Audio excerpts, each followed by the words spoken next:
very sad we are for American Airlines, for the United States Department of Defense, and for all Americans for the loss of life that happened with the collision of these aircrafts. We know that includes families from across our region as well as in Kansas and across the country. This morning we all share in a profound sense of grief. I do want to thank the first responders who acted quickly last night, who ran towards danger, went into a very frigid river, and have worked throughout the night. Chief Donnelly reported in last night's briefing that we have a strong mutual aid agreement in our region, and those teams have worked together throughout the night in really tough and heartbreaking conditions, and we should all thank them for their heroic efforts. So we'll have several updates today. I'm first going to turn to the Secretary of Transportation, Sean Duffy, and then you will hear directly from Chief John Donnelly with a situational update. Thank you, Mayor. Again, Sean Duffy here, Secretary of Transportation. We wish we were gathering for different purposes today. I just want to let you know that the Department of Transportation, the FAA, along with the White House, President Trump, local, state, and federal partners, all working together on this incident in unison. I couldn't be prouder of this team that's been assembled, working tirelessly. Mayor, I want to thank you specifically for your work. A few details I'd like to give all of you, and some of you reported this, but last night, if you live in the DC area, you would know that this was a clear night last night. The helicopter was in a standard pattern. If you live in the DC area, you'll see helicopters up and down the river. This flight pattern is seen oftentimes when you live in DC. This was a standard flight pattern last night as well. The American Airlines flight coming into land was in a standard flight pattern as it was coming into DCA. So this was not unusual with a military aircraft flying the river and aircraft landing at DCA. And again, if you live in the area, you'll see that frequently with those two aircraft working together. As many of you have reported, we have located the two aircrafts. The fuselage of the American Airlines plane was inverted. It's been located in 3 different sections. It's in about waist deep water, so that recovery is going to go on today. As that recovery takes place of the fuselage of the aircraft, NTSB is going to start to analyze that aircraft, partner with the FAA with all of the information we have to get the best results possible for the American people. I would just say that safety is our expectation. Everyone who flies in American skies expects that we fly safely, that when you depart an airport, you get to your destination. That didn't happen last night. And I know that President Trump, his administration, the FAA, the DOT, we will not rest until we have answers for the families and for the flying public. You should be assured that when you fly, you're safe. Thank you.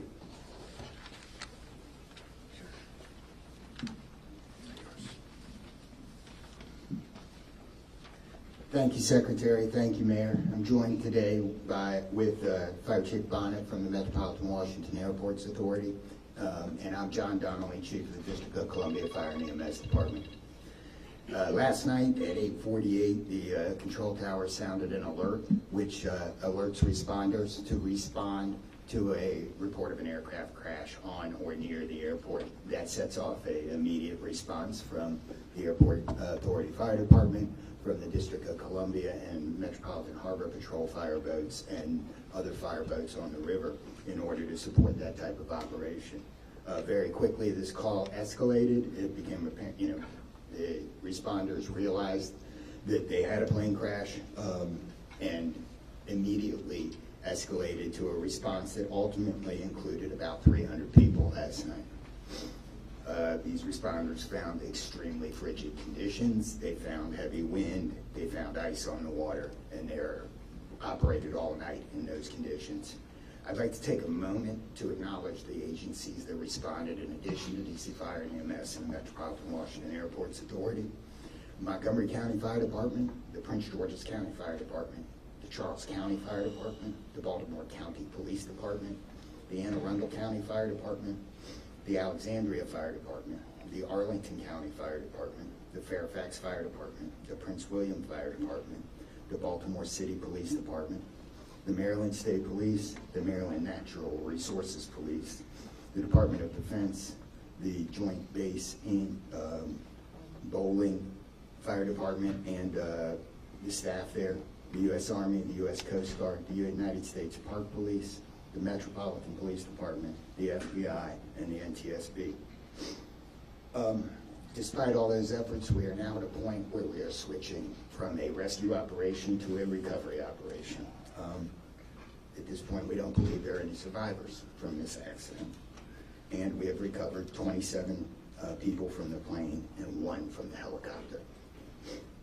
The District Office of the Medical Examiner has lead on reuniting these bodies and these people with their loved ones, and we will continue to work to find all the bodies and collect them and reunite them with their loved ones.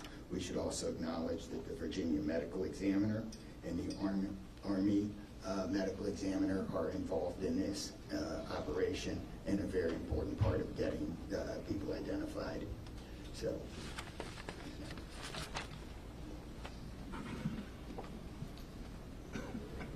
Our hearts are certainly with all of the crew in American Airlines, and we'll hear from CEO Isom. Thank you, Mayor. Good morning. I'm Robert Isom, the CEO of American Airlines. I want to express my sincere condolences for the accident that happened at DCA last night. We're absolutely heartbroken for the family and loved ones of the passengers and crew members, and also for those that were on the military aircraft. Our focus right now is doing everything that we can to support all of those involved and also the PSA Airlines team. This is devastating. We are all hurting incredibly. We urge any family and friends looking for information about their loved ones to call our designated helpline, and that's at 1-800-679-8215, 1-800-679-8215. And here's what I can share at this early stage. American Eagle Flight 5342, operated by PSA Airlines, traveling from Wichita, Kansas to Reagan National Airport, was involved in an accident just before 9 p.m. local time on final approach into Reagan National. It collided with a military aircraft on an otherwise normal approach, and at this time we don't know why the military aircraft came into the path of the PSA aircraft. Flight 5342, a CRJ 700, was under the command of 4 crew members. They carried 60 passengers, as you know, for a total of 64 people on board. In addition to local resources already here in DC, American Airlines has activated our care team, and that's a group of specialists that are trained to support these types of responses. These team members are on site or arriving soon. And additionally, we have members of our GO team that are on ground here in DC, and they're being deployed with resources to do everything that we can to take care of the needs of the families and the loved ones of the passengers and crew members. And that is our sole focus. And we're so grateful for the first responders. They've been working through the night, courageous efforts.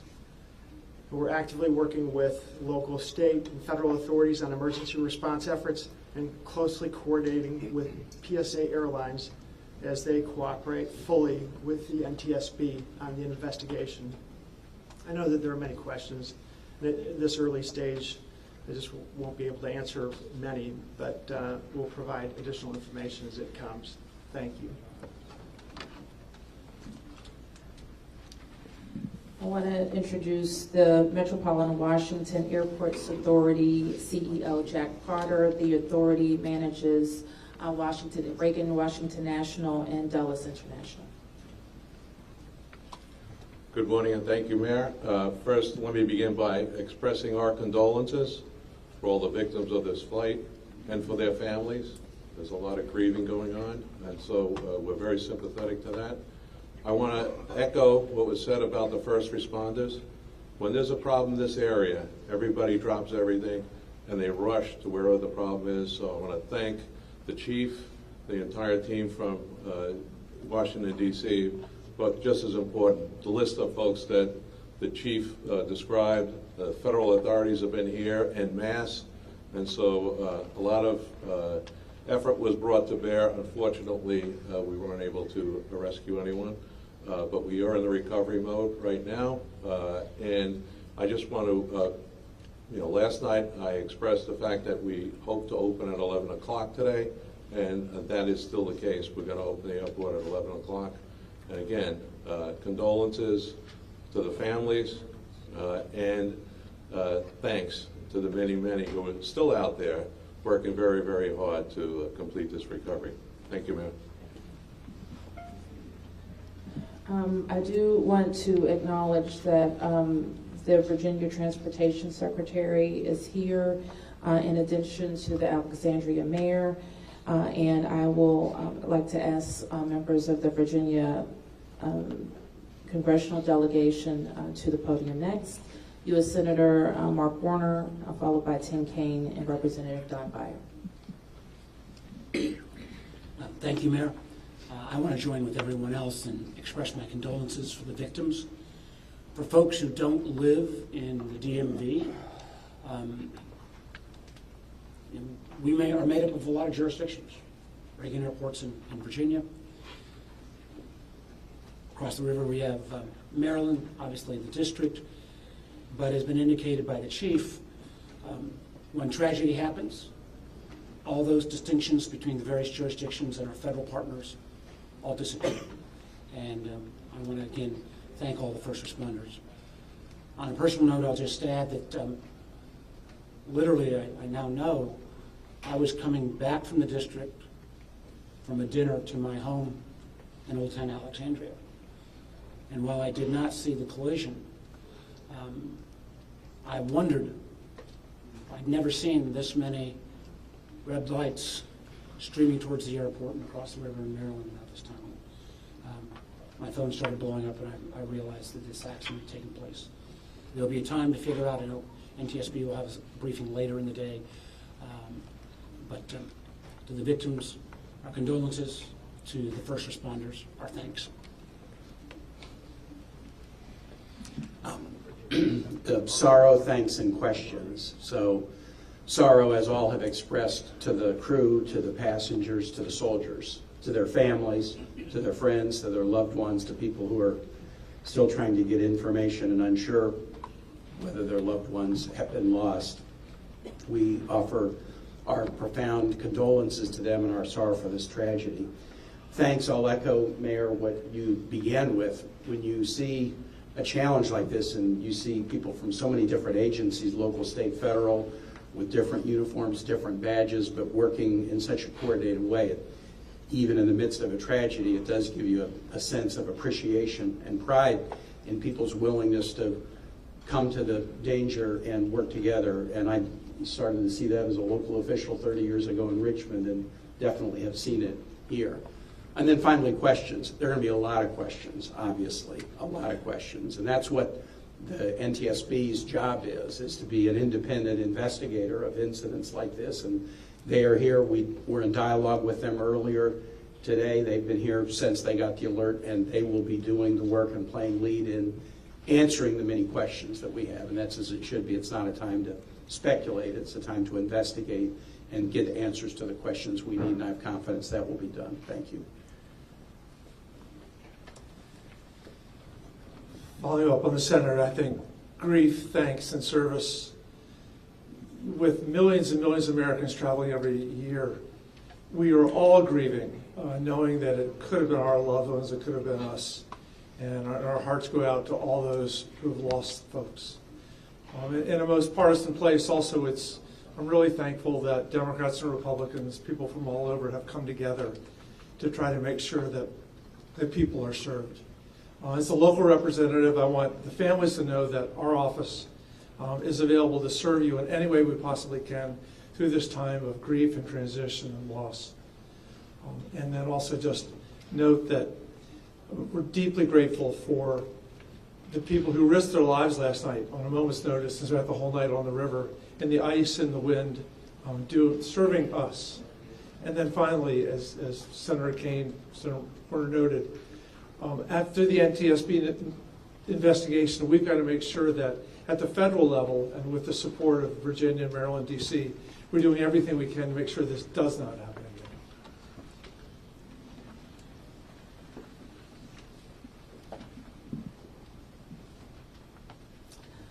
So with that, it's been said already that the National Transportation Safety Board becomes the lead agency in the investigation.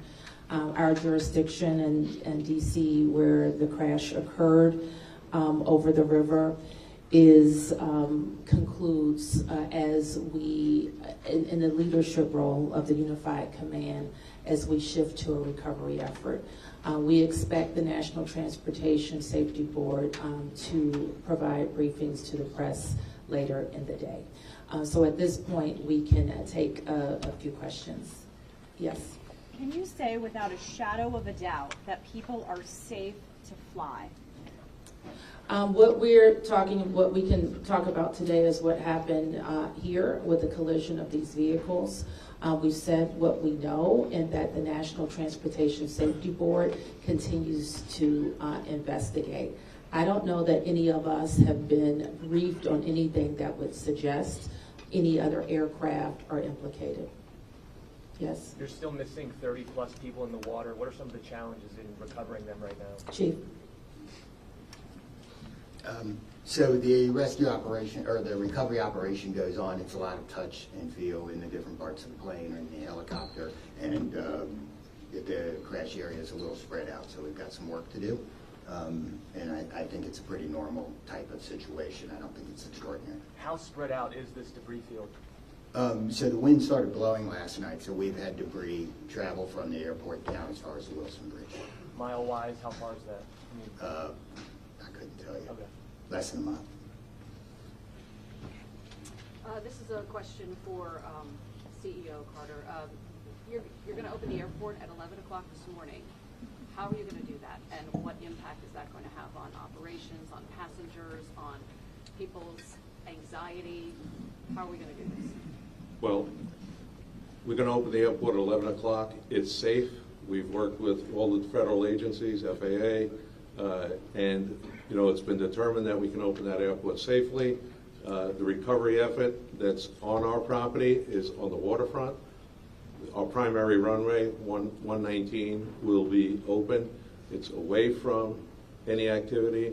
We're going to have a secure area around that, so all are comfortable that we can get back to operations. Now, each airline will announce or communicate to their passengers what their operations are going to be. Obviously, their networks were disrupted overnight, and so we might have a slow recovery, but the bottom line is we will begin to have aircraft move in and out of this airport at 11 o'clock.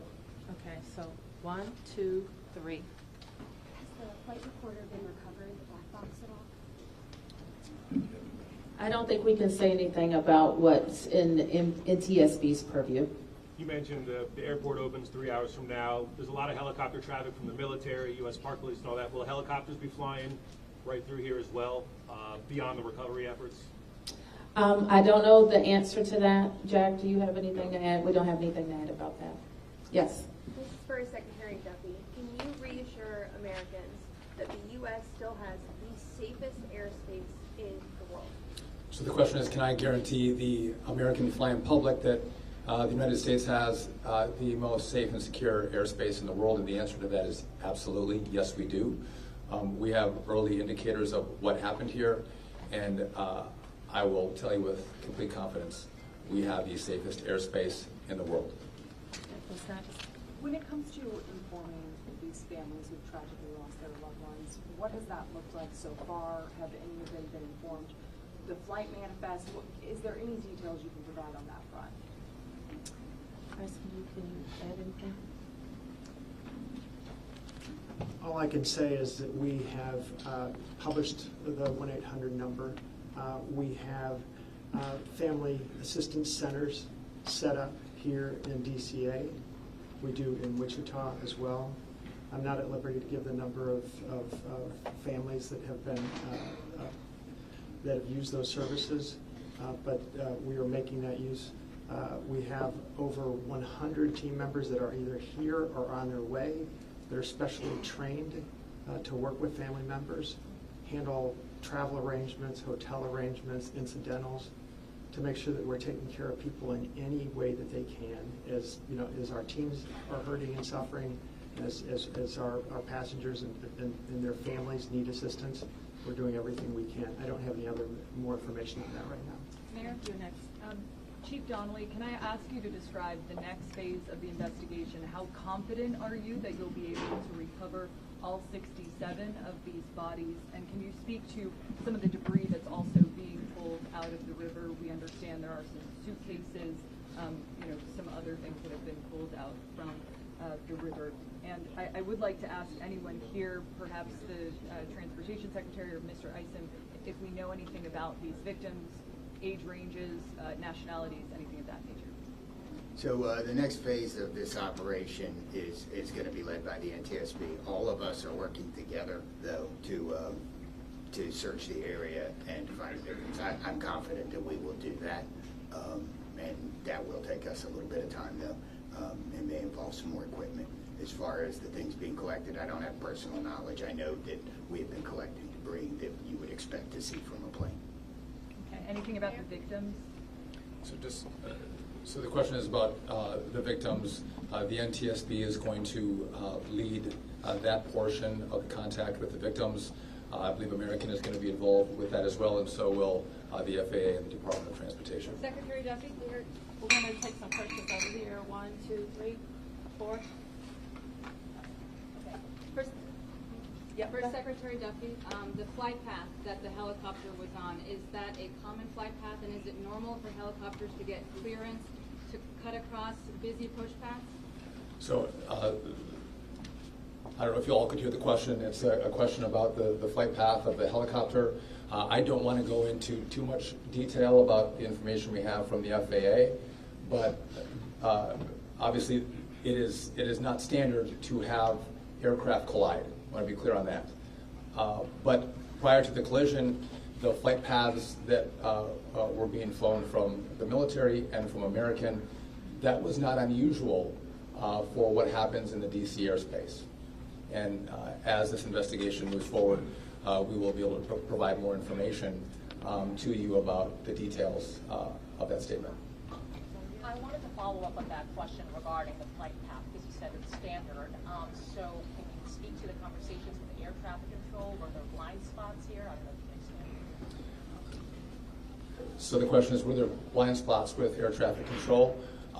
I don't want to make statements about that. I don't lead into that answer. But again, I think whether it was air traffic control, whether it was military aircraft, helicopters, or the American flight, everything was standard in the lead up to the crash. Now, obviously, there was something happened here. You'll get more information and more details as this investigation moves forward. We'll learn what happened. But again, those who live in the DC area, we see military helicopters fly up and down the river. It's a standard path that they fly. They're used to aircraft landing at DCA, and there's a procedure in place because this happens every day. Something went wrong here. I look forward to the time and point when we can give you that information, but I don't want to comment on that right now. Senator Payne and Senator Warner, you all have been, very vocal about your concerns about busy running. I think we will ask questions, but at the appropriate time. But we are in this period right now where families are still being notified. We're trying to figure out what happened. There'll be time for those discussions, I think. Yeah, I just say the same thing. We've been pretty plain about our concerns, but it isn't a good time to speculate right now. We have faith that the NTSB will provide the answers about this. Okay, you fourth here, and I'm going to take 3 in the middle, and then we're going to have to wrap 1, 2, 3 after this young man. Thank you, appreciate it. Chief, I know I can imagine it must be traumatic for your first responders to have to deal with this. How are they doing right now, and are you all going to be offering any services to help them as they process this? So thank you for the question. Our first responders are resilient people, but yes, this call will be hard for them. Our peer support teams are already engaged with the responders, and we'll be following up on that to make sure that they're okay. But I think the concern is real. Okay. Thank you, Ms. Mayor. What kind of communication was there between the helicopter and the tower, the plane and the tower, and the helicopter and the plane? I don't want to say too much on the communication between the helicopter in the tower and the airline in the tower, but I will say this: there was communication. It was I would say standard communication. So there was not a breakdown, if that's your question, in communication between the military helicopter and the American Airlines flight. There was communication between the aircraft and the tower. Was the plane aware there was a helicopter in the area?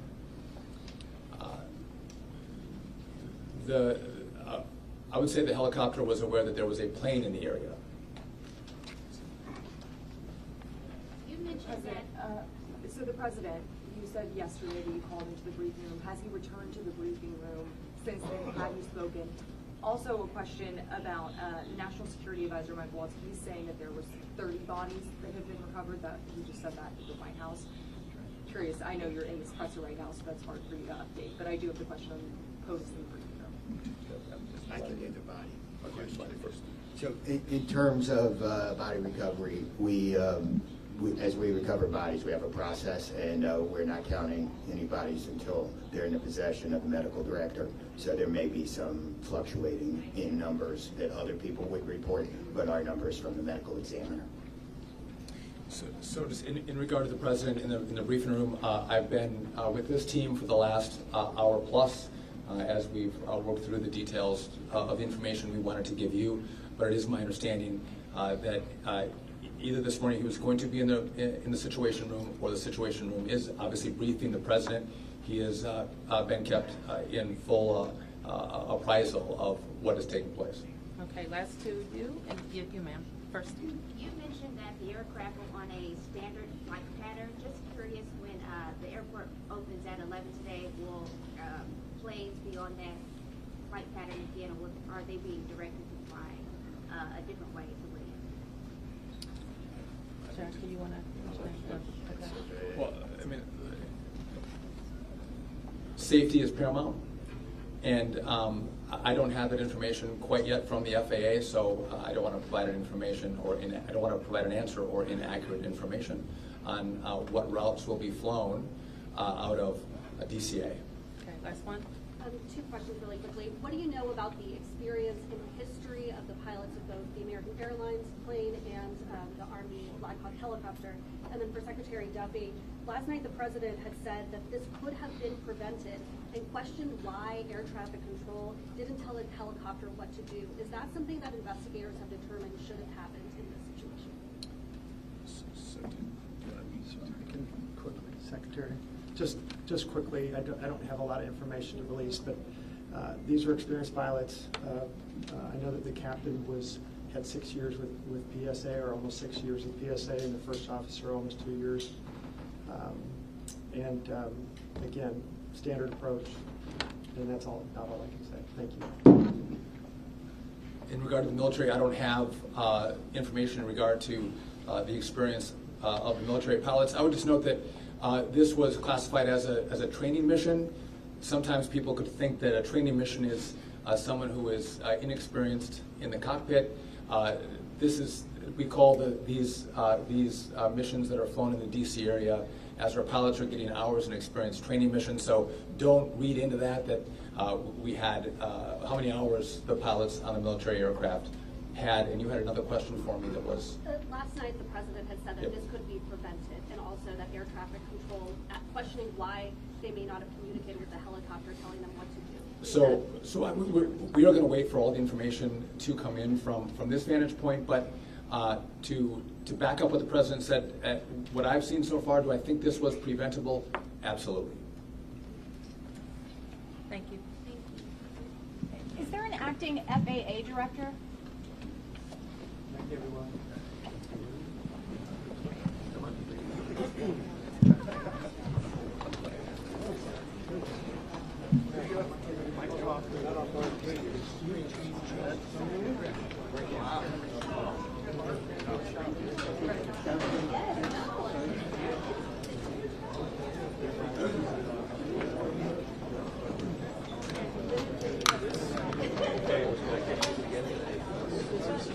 Hey, Tristan, who else is